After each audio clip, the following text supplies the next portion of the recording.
महाभारत का वो गदाधारी वॉरियर जिसके एक वार से हाथियों की नदियां बह जाती थीं, जिसकी छाती से टकराकर दुश्मन के हथियार टूट जाया करते थे, जिसे खुद द्रोणाचार्य ने अजेय कहा था, महाबली भीम।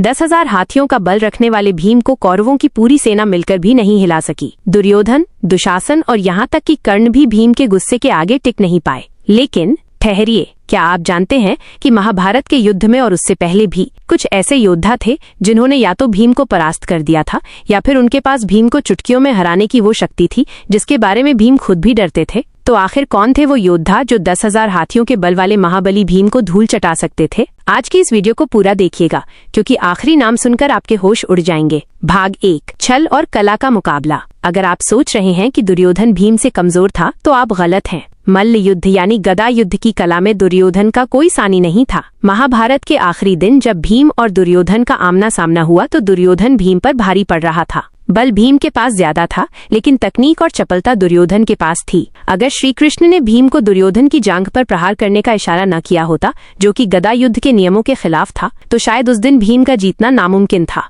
दुर्योधन अपनी गदा कला से भीम को हराने के बेहद करीब पहुंच चुका था। भाग 2, दिव्य शक्तियों के सामने बलपस्त। अब बात करते हैं उस योद्धा की जिसे मृत्यु भी छू नहीं सकती थी, पितामह भीष्म। महाभारत युद्ध के दौरान भीम ने कई बार भीष्म पर हमला किया, लेकिन भीष्म के पास इच्छा मृत्यु का वरदान था और उनके बाणों की गति इतनी तीव्र थी कि भीम के पास उसका कोई जवाब नहीं था। भीष्म ने कई बार भीम के रथ को काट गिराया और उन्हें पीछे हटने पर मजबूर कर दिया। अगर भीष्म अपनी पूरी शक्ति से भीम को मारने का अधर्म का संकल्प ले लेते तो भीम का बचना असंभव था। भाग 3, गुरु का स्थान। बलराम, श्री कृष्ण के बड़े भाई और भीम व दुर्योधन दोनों के गदा गुरु। बलराम जी के पास जो गदा चलाने का अनुभव और शक्ति थी उसकी बराबरी पूरे ब्रह्मांड में कोई नहीं कर सकता था। भीम भले ही कितने भी शक्तिशाली क्यों न रहे हों, लेकिन बलराम जी के सामने वो सिर्फ एक शिष्य थे। जब भीम ने नियमों को तोड़कर दुर्योधन की जांघ पर प्रहार किया था तब बलराम जी इतने क्रोधित हो गए थे कि वो अपने हल से भीम का वध करने ही वाले थे। उस वक्त खुद श्री कृष्ण को बीच में आकर बलराम जी को रोकना पड़ा था। यहाँ रुकिए और जरा सोचिए, क्या कोई इंसान, कोई गदाधारी भीम को हरा सकता था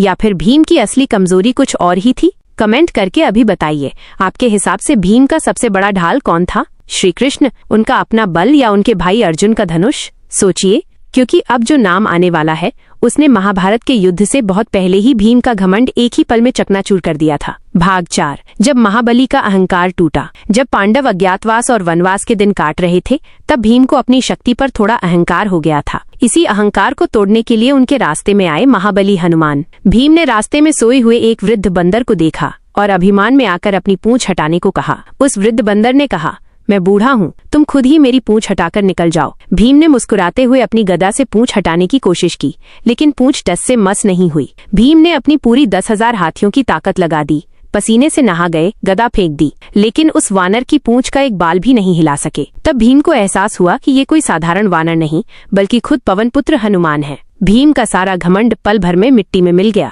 अगर युद्ध की बात होती तो महाबली हनुमान के आगे भीम का बल सूरज के सामने दिए जैसा था। वो योद्धा जिसका नाम सुनकर भीम कांपते थे। लेकिन दोस्तों, इन सब के अलावा एक और ऐसा योद्धा था जिससे भीम दिल से डरते थे। एक ऐसा दैत्य जिसे हराना भीम के बस की बात नहीं थी अगर उसके साथ छल न किया जाता। वो था जरासंध। मगध का राजा जरासंध इतना शक्तिशाली था कि उसे 2 भागों में चीर देने पर भी उसके शरीर के टुकड़े वापस जुड़ जाते थे। भीम और जरासंध के बीच 13 दिनों तक लगातार मल्लयुद्ध चला। भीम उसे जितनी बार फाड़कर फेंकते, जरासंध फिर से जुड़कर खड़ा हो जाता। भीम थक चुके थे, उनका शरीर जवाब दे रहा था। अगर श्री कृष्ण ने भीम को तिनके को उल्टा फाड़कर फेंकने का इशारा न किया होता तो 14वें दिन जरासंध भीम के प्राण ले लेता। भीम अपनी ताकत से नहीं बल्कि श्री कृष्ण की कूटनीति की वजह से जरासंध को हरा पाए थे। तो सच तो ये है कि महाबली भीम असीम शक्तिशाली थे, लेकिन जब बात दिव्य शक्तियों, कूटनीति और गुरु ज्ञान की आती थी तो कई ऐसे योद्धा थे जो उन्हें हराने का मद्दा रखते थे। अगर आपको महाभारत का ये खौफनाक और सच से भरा पहलू पसंद आया हो